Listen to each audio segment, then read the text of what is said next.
ಕುಕ್ಕೆ ಶ್ರೀ ಸುಬ್ರಹ್ಮಣ್ಯ ದೇವಸ್ಥಾನದ ಕಿರುಷಷ್ಠಿಯ ಪ್ರಯುಕ್ತ ಧರ್ಮ ಸಮ್ಮೇಳನವು ದೇವಸ್ಥಾನದ ಧರ್ಮ ಸಮ್ಮೇಳನ ಮಂಟಪದಲ್ಲಿ ನಡೆಯಿತು. ಕರ್ನಾಟಕ ಸರ್ಕಾರದ ಸಂಪುಟ ದರ್ಜೆ ಸಚಿವ ಹಾಗೂ ಕುಕ್ಕೆ ಸುಬ್ರಹ್ಮಣ್ಯ ದೇವಸ್ಥಾನದ ಅಭಿವೃದ್ಧಿ ಸಮಿತಿ ಅಧ್ಯಕ್ಷ ಎಸ್ ಅಂಗಾರ ಕಾರ್ಯಕ್ರಮವನ್ನು ಉದ್ಘಾಟಿಸಿದರು. ಬಳಿಕ ಮಾತನಾಡಿದ ಅವರು, ಕುಕ್ಕೆ ಸುಬ್ರಹ್ಮಣ್ಯ ದೇವಸ್ಥಾನಕ್ಕೆ ಸರ್ಕಾರದ ಹಣತೆಯ ಅಗತ್ಯವಿದ್ದಿಲ್ಲ.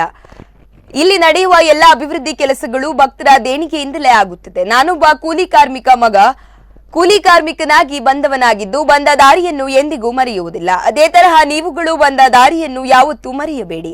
ನನಗೆ ದೊರೆತ ಆಡಳಿತವನ್ನು ಪ್ರೀತಿ ವಿಶ್ವಾಸದಿಂದ ಮಾಡಲು ಇಚ್ಛಿಸಿದ್ದೇನೆ. ಎಲ್ಲರೂ ಸಹಕಾರ ಕೊಡುವಂತೆ ವಿನಂತಿಸಿದರು.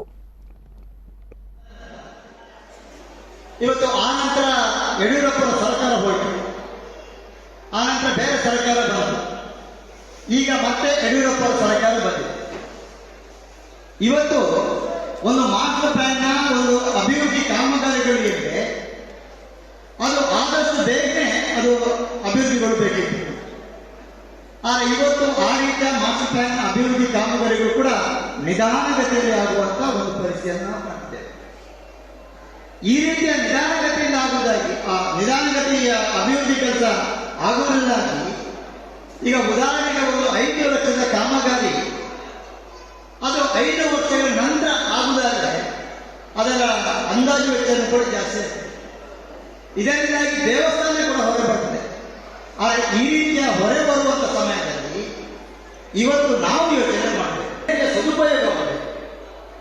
ಅನುದಾನ ಇದೆ ಅಂತೇಳಿ ಬೇಕಾಬಿಟ್ಟಿಯಾಗಿ ಖರ್ಚು ಮಾಡಲ್ಲ, ಬದಲಾಗಿ ಆ ಅನುದಾನದ ಸದುಪಯೋಗ ಕಾಣಿಕೆ ಭಕ್ತಾದಿಗಳ ಕಾಣಿಕೆ ಇದೆ, ಅದು ಅತ್ಯಂತ ಪ್ರಾಮಾಣಿಕವಾಗಿ ಸದುಪಯೋಗವಾಗುವಂತ ಕೆಲಸ ಕೂಡ ಆಗಬೇಕಾಗಿದೆ.